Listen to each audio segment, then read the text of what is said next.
DJ Holy Foe. Yo! You're locked into Point 5 Creative Studios, where Africa's stories aren't just told, they're produced. News, politics, entertainment, films that move the continent. We bring the truth, the fire, the creativity. Your world, powered by African storytelling. Point 5 Creative Studios. Point 5 Creative Studios. Point 5 Creative Studios. Point 5 Creative Studios. Point 5 Creative Studios.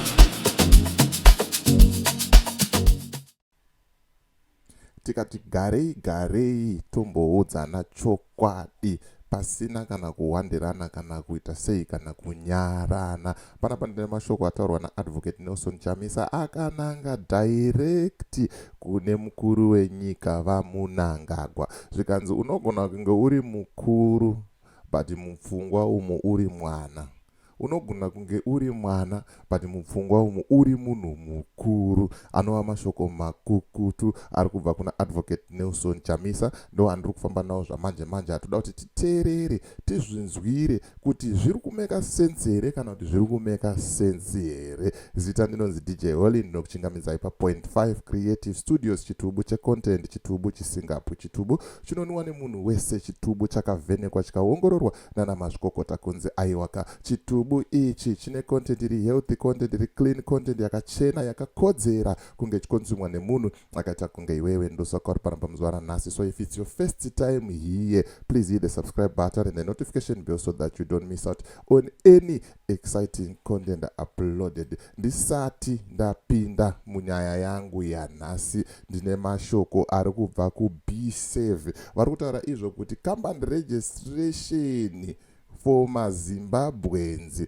uri kwauri ikoko zvanyore zvaeasy. Bata nhamba dziri pascreen idzo wotaura navo vanokurovera January special baba. Zvinhu zvako zvoita sei zvoendeka. Wovhurirwa an FNB bank account, woregisterwa company, zvinhu zvako zvoita sei zvoita tsepete sani saamai weli handitika. Saka ndisingatambise nguva, ndoda kuti timbojambira mumashoko ari kutaurwa naadvocate Nelson Chamisa, tinzwe kuti zviri kumeka sense here kana kuti zviri kumeka sense here. Tozodzoka tichionesana kuti ndizvo here zviri kutaurwa, ndiwo here murovero wacho uri kutaurwa naadvocate Nelson Chamisa. Look, people must not confuse being young with immaturity. You know, you must also know that we have people who are in their ages, 80s, 90s, who are immature in dealing with issues. Look at how this country is being managed and governed. Is there any sign of maturity? When you find a person who refuses to move away from being a party leader to being a national leader, Mr. Mnangagwa, be national, be a statesman, be a father, be a shepherd. He chooses to go back to his recesses as a crocodile in the party. We need a crocodile for the nation. He chooses to go back and be a crocodile in the party. That is immaturity. Immaturity is a sign of being unable to bring people together, to move the nation forward, to heal the wounds of the past. Do you think you can do that? Just give me a chance. Just give me a chance. So I hope that it puts paid to your issues. Don't be a victim of ageism. There's nothing wrong in being young. If you look at all the leaders who are now in their 80s, the octogenarians, the nonagenarians in the 90s, when did they start active politics? In their 20s. Ask Mr. Chiwenga, when did you start to be active as a leader within the army? Ask Mr. Mnangagwa, when did you start serving in government? But this is what all the people who are incompetent do. They resort to ageism, they resort to sexism, they resort to other isms to try and disqualify others. Maturity is when you are able to understand that your country is more important than yourself, and you don't turn the country into a war zone like we have done. We must be celebrated, honored, and thanked for making sure that we don't resort to adventuristic tendencies against the will of the people. Right, mazvinzwira mashoko ari kutaurwa naadvocate Nelson Chamisa kunzi vaMnangagwa vanga vaine mukana wekuti vaite crocodile, garwe rinodya nhamo dzevana veZimbabwe, nhamo yosara pasina, rinogadzira mugwagwa yosara yakanaka, rinovaka nyika, but ivo vakasarudza kuita crocodile yekuparadza upfumi hwenyika. Anova mashoko makukuta kutaurwa naadvocate Nelson Chamisa kunzi murovero uyu hausiriwo waakuitwa navaMnangagwa uyu. Unogona zvako wakakura, but mupfungwa umu unenge uri mwana mudiki. Unogona uri mwana mudiki, asi mupfungwa umu unenge uri munhu mukuru. Mashoko makukuto ari kutaurwa aya. Tiri kungozvionera kuti hurumende yeZanu-PF, hurumende yavaMnangagwa iri kukundikana each and every day. Havana kana chimwe chete chatinganongedzere kana chatingabate tichitaura kuti dai pasina Zanu-PF tingadai tisina kumboita izvi. Saka hanzi nyaya yekuti uyu achiri mudiki ngatimbomusiyai, uyu achiri mudiki ngatimbomusiyai, ayewa. Vabvunzei ana Chiwenga ivava. Vabvunzei ana Mnangagwa kuti pavakaronga kuti vakuda kuenda kunorwisa Ian Smith zvakambotanga sei. Ndo zviri kutaurwa ipapapa. Hanzi zvakangotanga pachikona, vakomana vachiputa zvavo mbanje, vakaona kuti Smith akutijairira. Saka toita sei? Zvikanzi akuda kutorwiswa, ngaabviswe zveginya. Vatoita sei? Vapinda kuhondo. The same skill yavakashandisa iyoyo, vakomana vari kushandisa kuti afana vechidiki vamanje vanogona kungofunga mufungiro wakaita seiwowo, kutongoti madhara aya atijairira, taneta, takuda kutopinda mumugwagwa tiratidzire, takuda kutoita sei, kutopinda musango tirwe hondo. Ndo matangiro azvo. Hanzi navachamisa ndipei mukana, chimbondipai chinhu ichi ndichimhanye muzvione kuti handichimhanye here.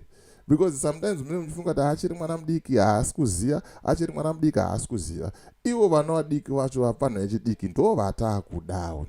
Because kubva rini tichingonzi takarwa hondo, zvinosvika pakupera zvekurwa hondo izvi, zvinosvika pakusakara zvekurwa hondo, tichingonzi maborn free, ma2K yakauya, nezvikwane ma-AI. Muchingoramba muchingotaura zvehondo.